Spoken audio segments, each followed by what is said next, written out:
to all the atrocities that have occurred and the breakdown in our structure, in our societal structure, in our familial structure, there's been that breakdown of the very basic natural relationship between parent and child. So it's important to bring tradition home.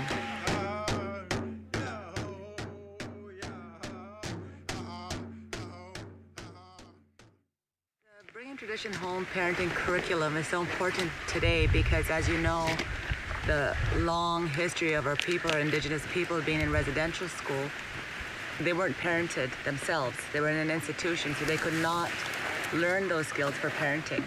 And as Indigenous people, that is cornerstone of who we are, is being nurturers, especially women, being nurturers. We take care of our children. We talk about the child being at the center. A lot of our people didn't have that. So we have to give those basic skills and to revitalize our culture, to revitalize our people, because if we don't have that most basic relationship strengthened, then our people will not have that foundation to flourish. I think when we looked at the training curriculum and remembering what we're trying to do, we are revitalizing our culture because we know at the very core of the survival and of our people, and for our people to become successful and strong as they once were, is to have culture. Now, given that, again, we have a lot of our families, our parents that are living in urban settings and that aren't able to come out to a setting like this and pick berries, those basic teachings you could still do and replicate in a different setting. So, for example, when I was being raised, when I was a young child, I know that at a setting like this, I would be picking berries with my aunties, my great aunties, my mother, my sisters, my family. And the women and the young girls would be together. And this is the time when it was just for us, when my mom could talk to me about becoming a woman, what that meant, the responsibilities that we had. We would also talk about if there was difficulty, if I was being a difficult teenager. It was a time just to sit and reflect and be with each other and get the guidance that we needed. We would be gardening, and I would be listening, because you're not looking face to face. Like, there wasn't the eye contact, and you know, you have to have humility and modesty when you even speak about intimate things or personal things or sexual things. And so she would have those conversations when we were in the garden. But one of the most important things that she taught me, and I've learned this from so many of you women that have been in my life also, is the importance of the relationships that we have with other women, and being good to other women and being supportive of other women. Because nowadays we're raised to be competitive or catty or disrespectful of other women, jealousy, those kinds of things, rather than recognizing that those relationships are probably one of the most meaningful ones that we will ever have in our life. And when we need people the most, it's those women in our lives that we need to be able to turn to and to be able to trust. It isn't just one person or two person, it has to be the whole family, like the grandparents, the aunts, the cousins. So when you talk about it takes a community to raise a child, this is really what our culture is about, who we are as Indigenous people. It's that everybody raises that child, everybody disciplines that child, everybody celebrates that child. We have our potlatch, our feast system, where rites of passage are acknowledged, where birth is acknowledged, where death is acknowledged. So all these pieces come together. It's all the elders that are coming together. It's all the aunties, the uncles, the extended family that comes into developing that person, that little person, to live up to their best potential, their biggest potential. Mothers are the greatest people on earth, and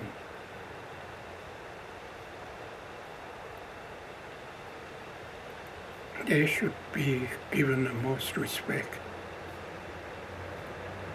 Mothers are the greatest people on earth.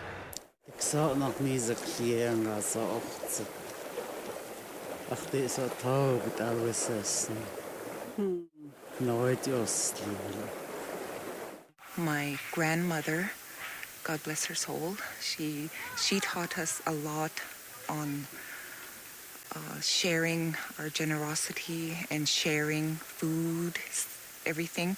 She brought us down to Pendleton Bay, and that's where we did all our learning experiences on the traditional foods. Nachtasni the Jackson with that time. It music. Joe the Jackson with that time. It music. Lachtaka it's winter time under the net, set the net. Ice. Take it as sleep, that's a bag of chocolate, a bit just got it wrong. Happy with Janice, I was only able to music. Nowadays, it's really difficult how the economy is and how the family have to work in order to just to put bread on the table. The parents aren't there to show them. They're worried about where the next bread is going to come from, rather than trying to teach them the Aboriginal values. A lot of our people lost their language, so children learn your language and speak your language. Be proud of who you are. So I'm very fortunate that I still speak my language very fluently. But I feel sad that my children, I didn't have time to offer that teaching because I was terrorized in an Indian day school.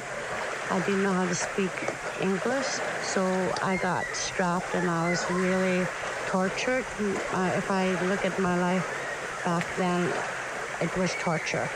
So I didn't want my children to go through that.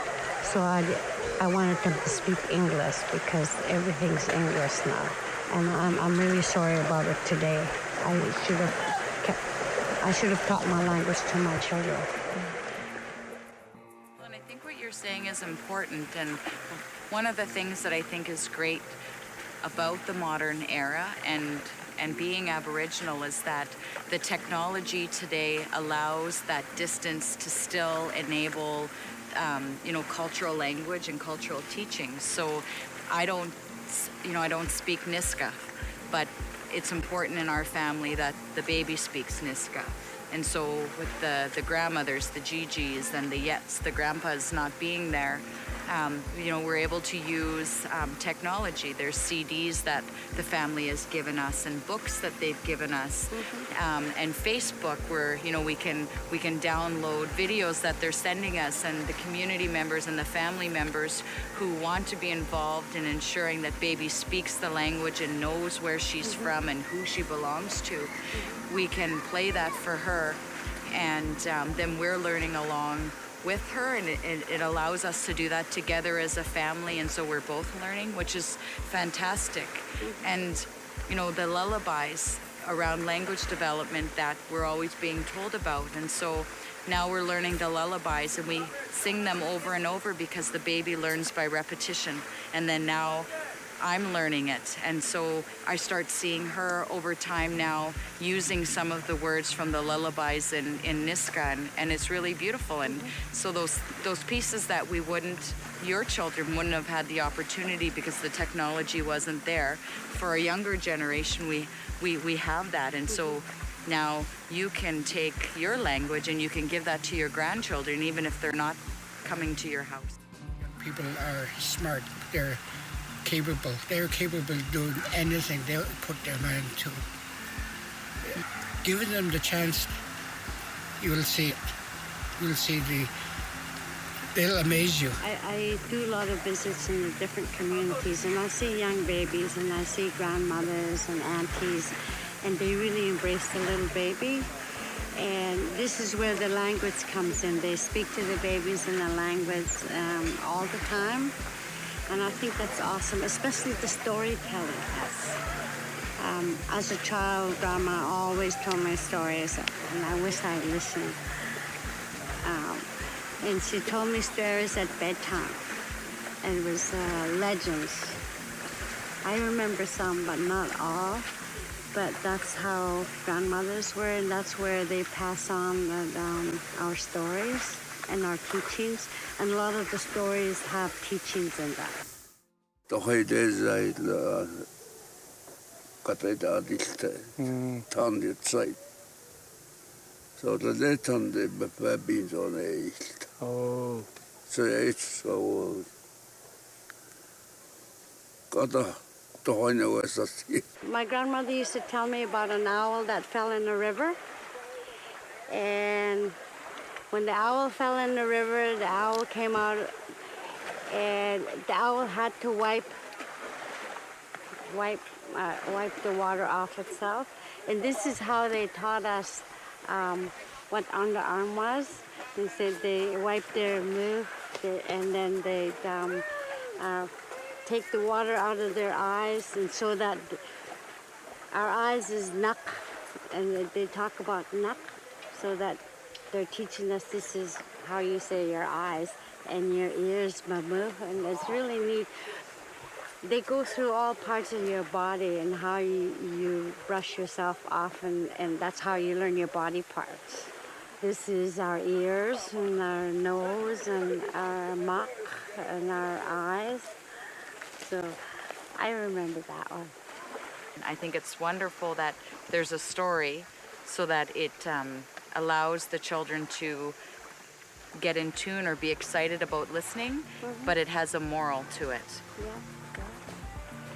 Yeah, and it's really sad that all these values and beliefs we're slowly losing sight of because we have the media that's really displaying, lots of skin for, there's mixed messages for our young girls of how we respect our bodies.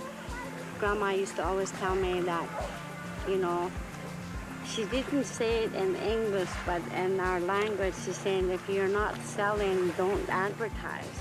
The most important value that we're taught as Indigenous people anywhere is that respect. So right off the get-go, you're learning about respecting yourself, you respect others, you respect elders, you respect the land, you respect the spirit. It's paramount, because if you don't have that respect, that is when hurtful things happen.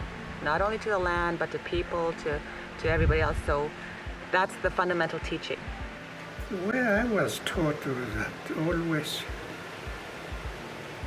respect other people. And I pass that on to my children. I tell them that the foremost identity or trait or main characteristics of an Aboriginal child is respect. Help your people as much as you can. In my younger days, in our village, if a person was building a house, the people of the village got together and help out. And nowadays it's different, they don't help one another like they used to in olden days.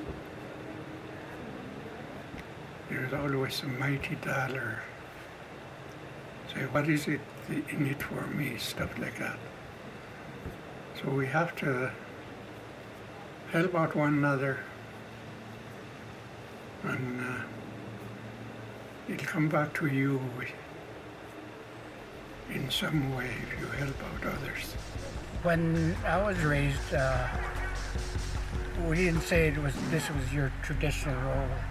We all pitched in, we all did what was necessary. Traditional role, I suppose, would be like cutting up of fish or cutting up of meat or tanning hide. We didn't say this was their traditional role. We all pitched in and tried to help as much as we can.